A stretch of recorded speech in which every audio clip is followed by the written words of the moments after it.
Hi everybody, I'm Bree the Plant Lady.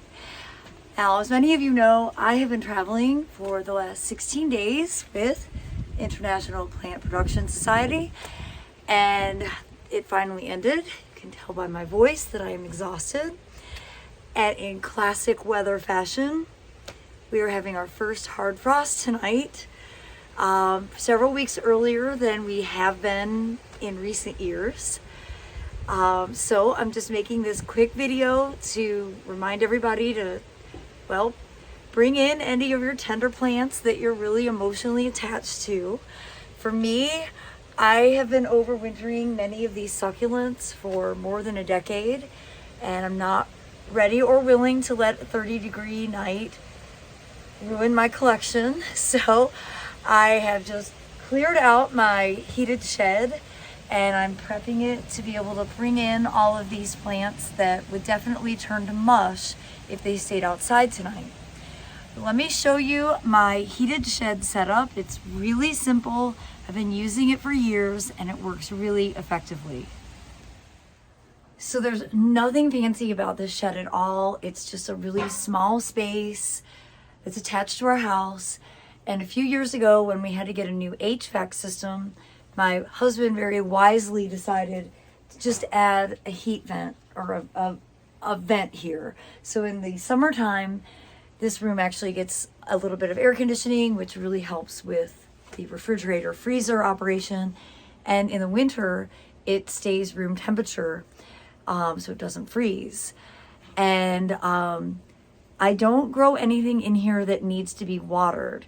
So that's the critical thing for why I overwinter succulents and not overwinter things like orchids or I do have some citrus, but I keep that on the ground and I bring it in and out. So what I do with my succulents, I have them, I will stage them up here on the top shelf, on top of the refrigerator, and I've got Norb grow lights set up. You can see I've got 3 grow lights, actually 4 grow lights in here.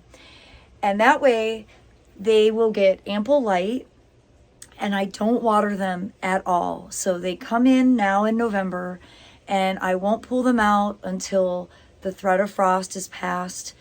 Usually here in zone 7, that's sometime in early to mid-April. Some years I've brought them out too early and then I had to bring everything back in.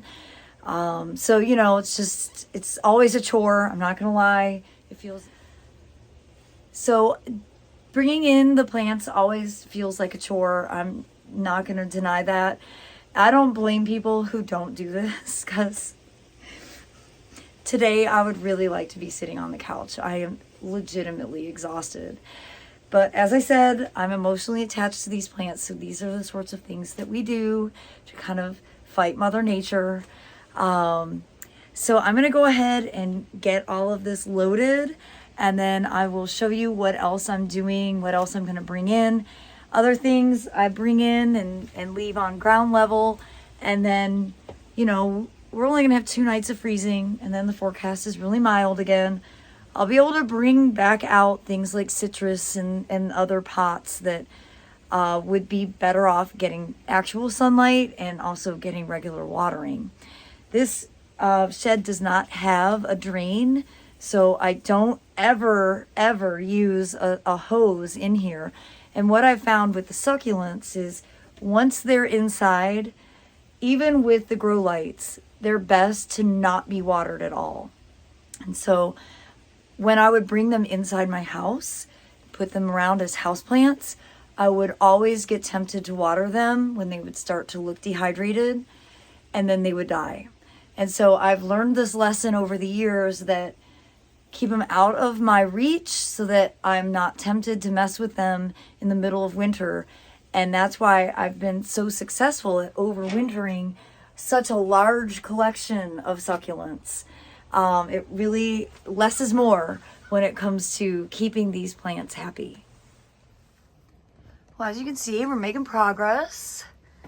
Gotten a lot in. We don't have that much more to put into this shed. And to be honest, I think I'm gonna wait to deal with mangaves and we'll just see how they do with 30 degrees. So part of the thing with mangave this year is, you know, I've put some in the ground to see if they're hardy. They look amazing. Oh gosh, I'm just realizing I have that whole container over there. I'm gonna leave it. But I do have a handful here in pots, and like this one is in the ground. This one in the ground is flowering. You see, it's finally starting to open. And you know, because this is half agave, I think the mangaves won't really be damaged with the low of 30 that we have. 30 is definitely gonna like wipe out certainly like sweet potatoes and other summer annuals, coleus. We've already had a couple of cold nights recently where I haven't been home, and you can see cold damage on a lot of plants. Basil, you know, you can see the coleus here at the pool are looking, you know, kind of not great.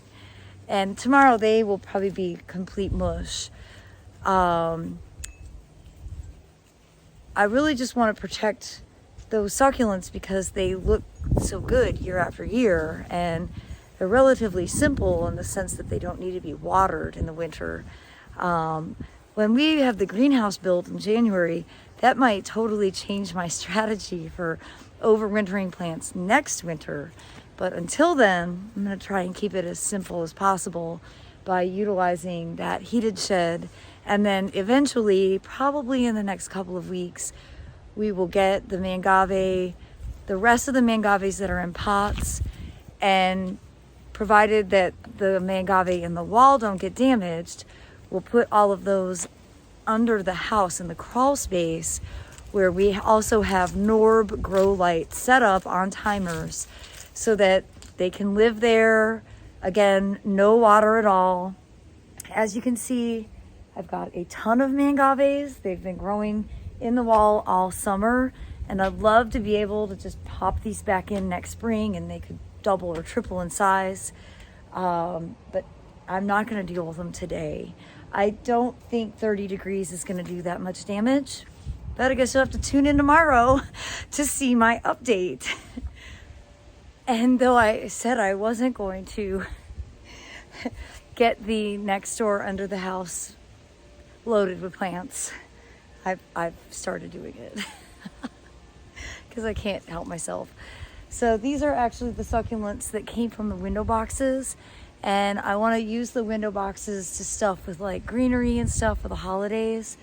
So I just pulled everything out, put them in plastic pots, and they're really dry, probably drier than ideal, but at least for the next 2 nights they're going to go under the house, and then I might do a better job of getting them actually potted with some new soil and water them in so they won't get completely dehydrated over the cool season. But again, for right now, because we're a few hours away from the temperature drop, this will certainly suffice. And over here under the Airbnb, you can see we've got succulents here stashed with 2 Norb grow lights, and that ginger and turmeric that I bought from the grocery store is all starting to grow. So I've got all that stashed in here as well. Now my plan for that is once it gets warmer in a few days, I'm going to pull that back out and water it really well. Again, I've been gone for 16 days and it has not rained at all in my absence, and everything is bone dry. And I don't feel comfortable overwintering stuff as dry as it is, but for the sake of getting it out of the frost tonight, it's under here where it will be safe and cozy. Well, everybody, I have certainly missed sharing updates with you, and I look forward to now being home really for the rest of the year. And of course, after tonight, the summer season is officially over, and I will start rebuilding the beds and getting everything planted for the cool. So I do hope that you will subscribe and plan to tune in as I start a whole new season here in my Zone 7 garden. Thanks so much for watching, everybody.